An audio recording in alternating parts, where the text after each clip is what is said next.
শ্রীরামকৃষ্ণ ভক্তদের সম্বোধন করিয়া কথা কহিতেছেন, বলিতেছেন, হরিভক্তি হইলে আর জাতি বিচার থাকে না, তার পাদপদ্মে ভক্তিই সার, আর সব মিথ্যা। মণি মল্লিক বলিলেন, অষ্টধাতু পরশমণি ছোঁয়ালে সোনা হয়ে যায়, তেমনি সব জাতি চামার চণ্ডাল পর্যন্ত হরিনাম করলে শুদ্ধ হয়ে যায়। বিনা হরনাম চার জাত চামার। ঠাকুর বলিলেন, যে চামড়া ছুঁতে নাই সে চামড়া পাঠ করার পর ঠাকুর ঘরে লয়ে যাওয়া যায়। ঈশ্বরের নামে মানুষ পবিত্র হয়, তাই নাম সংকীর্তন অভ্যাস করতে হয়। যখন মৃত্যু আসবে তখন সেই সংসার চিন্তাই আসবে, পরিবার ছেলে মেয়ের চিন্তা, উইল করবার চিন্তা, এই সব আসবে, ভগবানের চিন্তা আসবে না। উপায় তার নাম জপ, নাম সংকীর্তন অভ্যাস করা। এই অভ্যাস যদি থাকে, মৃত্যু সময় তারই নাম মুখে আসবে।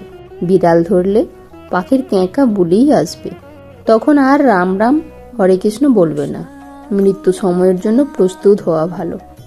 শেষ বয়সে নির্জনে গিয়ে কেবল ঈশ্বর চিন্তা ও তাহার নাম করা।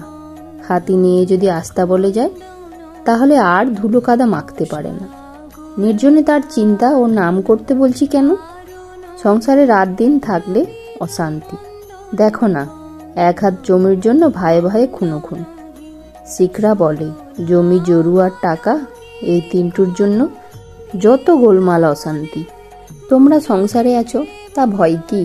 রাম যখন সংসার ত্যাগ করবার কথা বললেন, দশরথ চিন্তিত হয়ে বশিষ্ঠের শরণাগত হলেন। বশিষ্ঠ রামকে বললেন, রাম, তুমি কেন সংসার ত্যাগ করবে? আমার সঙ্গে বিচার করো। ঈশ্বর ছাড়া কি সংসার? কি ত্যাগ করবে, কি বা গ্রহণ করবে? তিনি ছাড়া কিছুই নাই। তিনি ঈশ্বর, মায়া, জীব জগৎ নানা রূপে প্রতীয়মান হচ্ছেন। সাধনের সময় এই সংসার ধোঁকার টাটি, আবার জ্ঞান লাভ হবার পর তাকে দর্শনের পর এই সংসার মজার কুটি। বৈষ্ণব গ্রন্থে আছে, বিশ্বাসে মিলাই কৃষ্ণ, তর্কে বহু দূর। কেবল বিশ্বাস।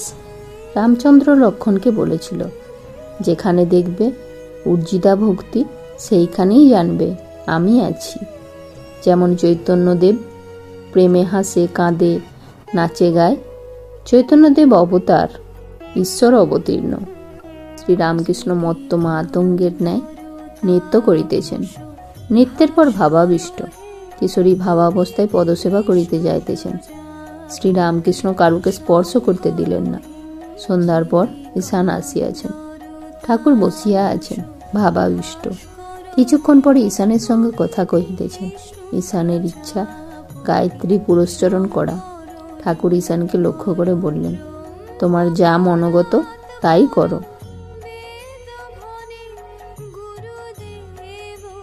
জয়তু শ্রীরামকৃষ্ণ।